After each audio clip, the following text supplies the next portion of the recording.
Gómez Pereira, Medina del Campo, 1500 a 1558, fue un filósofo, médico y humanista español, natural de Medina del Campo. Fue un afamado profesional de la medicina, aunque dedicó su tiempo a ocupaciones muy diversas, como los negocios, la ingeniería y, sobre todo, la filosofía. En el campo de la medicina fue un claro exponente del rechazo de los conceptos medievales y proponiendo la aplicación de métodos empíricos. Por lo que se refiere a la filosofía, es de orientación nominalista y sus razonamientos son un claro precedente de la corriente cartesiana. Pero antes de empezar, no olvides suscribirte a este canal para seguir recibiendo nuestros contenidos. Es gratis y con esta acción ayudarás a que el canal crezca y podamos seguir ofreciendo videos como este. Pues bien, sigamos. Nació en el año 1500, en Medina del Campo. Era el segundo de 5 hermanos. Su padre, llamado Antonio Pereira, poseía una pequeña tienda de serguería, es decir, de jergas o tejidos y paños de baja calidad en dicha villa. Su progenitora, de nombre Margarita de Medina, murió en 1515 y sus hijos pasaron al cuidado de su tía Ana de Ávila. Se lo supone descendiente de una familia de judíos conversos procedentes de Portugal. Aunque no es seguro, pues la fuente es un vecino que testificó contra él en un pleito. El dicho licenciado Pereira es hombre vaso e de vaso estado e calidad, porque su padre es muy público y notorio que cuando los reyes católicos, de gloriosa memoria, echaron a los judíos de Castilla, el padre del dicho licenciado Pereira se fue huyendo de estos reinos a Portugal y después Bolullo que se vino cristiano, y aún estuvo en la Inquisición. Sin embargo, tampoco se puede descartar que fuera converso, pues se sabe que hasta su matrimonio Gómez Pereira vivió con sus padres en una calle llamada Serranos, que se sitúa donde los investigadores ubican la antigua judería de la villa. Desde que nació ese crío en la misma calle do este testigo vive en el Magreb, que se dice calle de Serranos. Gómez Pereira estudió filosofía natural en la Universidad de Salamanca con el profesor Juan Martínez Siliceo, luego arzobispo de Toledo entre 1545 y 1557, allí, al parecer, intervino activamente en las disputas entre realistas y nominalistas, inclinándose por estos últimos al rechazar la autoridad de los viejos maestros frente al conocimiento que proporciona la experiencia y la razón. También estudió medicina en la misma universidad, concluyendo en el año 1520 sus estudios. Posteriormente regresó a Medina, donde se estableció como médico. Se casó con Isabel Rodríguez e instaló su casa en la Rúa Nueva, actualmente denominada Calle Padilla, y de manera simultánea a su tarea como médico se ocupó con acento agudo de las actividades comerciales heredadas de su familia. Así, se sabe que era poseedor de un considerable capital que invertía en negocios muy diversos. Muchas veces fue encargado de tomar las rentas reales y gestionaba la recaudación de varias parroquias. Además tenía sus propias bodegas y traficaba con sus vinos. También alquilaba habitaciones en su casa a los mercaderes que iban a las grandes ferias del reino, que tenían lugar en Medina. Falleció sin haber tenido hijos en una fecha no precisada. Algunos sostienen que en 1558, aunque se conservan documentos de fechas posteriores, la patente del molino de sifón en 1563 y un documento notarial de 1567, que podrían demostrar que aún vivía en esos años.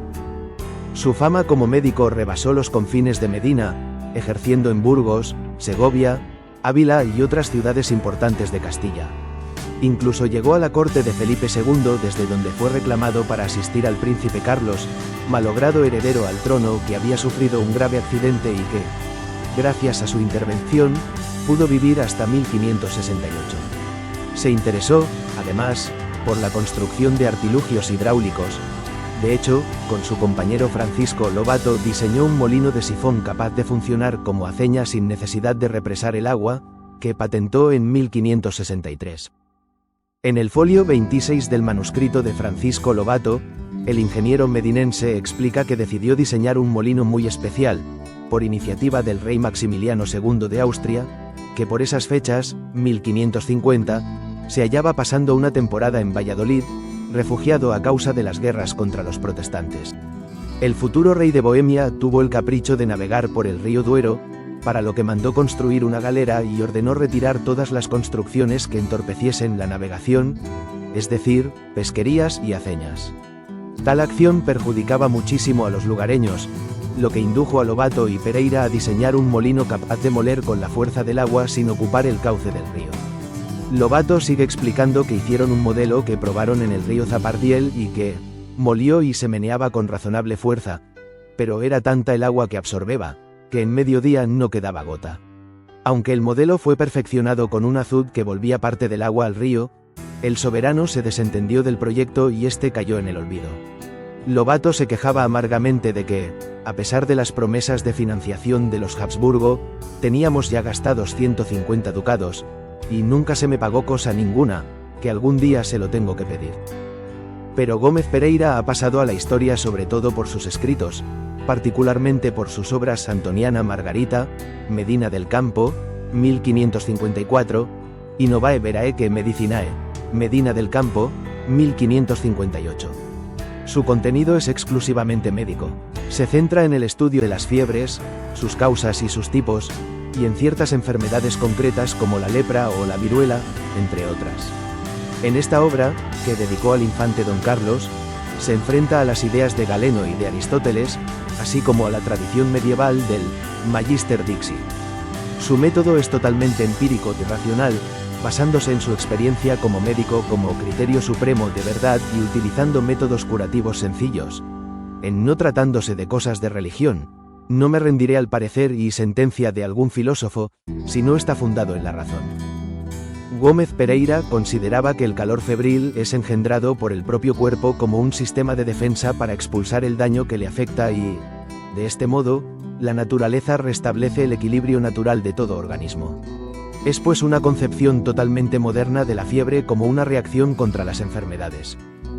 En cuanto a sus estudios sobre enfermedades como la lepra o la viruela, entre otras, llegó a conclusiones que años después fueron elogiadas por el historiador y médico Antonio Hernández Morejón.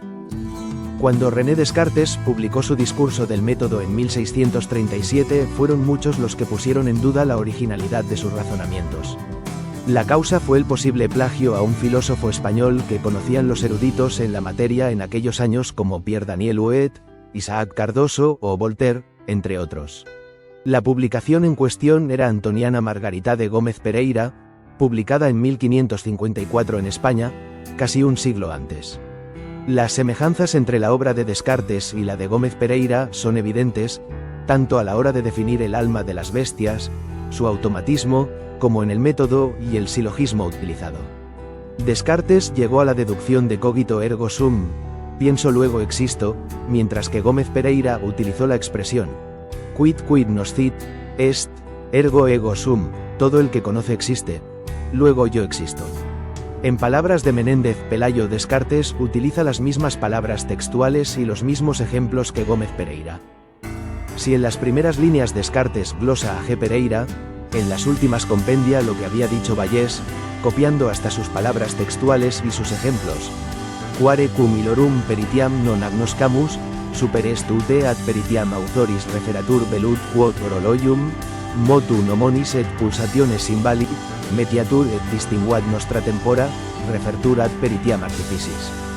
El obispo de Abranches Pedro Daniel Huet afirmó: nadie defendió con más calor, ni enseñó más a las claras esta doctrina, la del automatismo, que Gómez Pereira en su Antoniana Margarita, el cual, rompiendo las cadenas del liceo en que había sido educado, y dejándose llevar de la libertad de su genio, divulgó en España esta y otras muchas paradojas. Otra apreciación interesante sobre Gómez Pereira la hace el abate Lampillas, quien afirma que fue el primero en sacudirse el peripato, escuela de Aristóteles, y el galenismo, en medicina. Para otro médico de la Universidad de Copenhague, Olaus Burricius, que Descartes hubiera tomado esas ideas sobre el cogito y el automatismo animal sin mencionar a Gómez Pereira suponía un descrédito, como escribió en una de sus epístolas en 1667. No faltaron apoyos a Descartes que denigraron la obra del español, como Pierre Bayle, 1647-1706, Diderot, 1713, 1784, y D'Alembert, 1717, 1783, que, en sus palabras, Descartes fue el primer filósofo que se atrevió a tratar a las bestias como puras máquinas, pues Gómez Pereira, que lo dijo un tiempo antes que él, apenas merece que se hable aquí de él, cayó en esta hipótesis por puro azar. Llegó a ser tanta la influencia de los enciclopedistas que hasta el padre Feijóo repitió la cantinela de que Gómez Pereira había llegado por azar a ese razonamiento. Leibniz afirmó en sus correspondencias que las tesis de Descartes se corresponden con las de Gómez Pereira, pero que no puede creer que éste lo leyera. Otras críticas efectuadas en España fue la publicación en la misma Medina del libro En Decálogo contra Antoniana Margarita, 1556, por Francisco de Sosa, en la que se burla satirizando con animales la obra del filósofo para finalmente sentenciar que el libro sea sepultado en los infiernos. La citada obra de Pereira únicamente ha sido traducida del latín al español en el año 2000, lo que da una idea de la importancia que se le ha dado en su propio país. El ensayista Menéndez Pelayo afirmó que, en psicología experimental, Gómez Pereira está, a no dudarlo, más adelantado que la filosofía de su tiempo, más que la del siglo XVII, más que Bacon, más que Descartes. Ninguno observa como él los fenómenos de la inteligencia.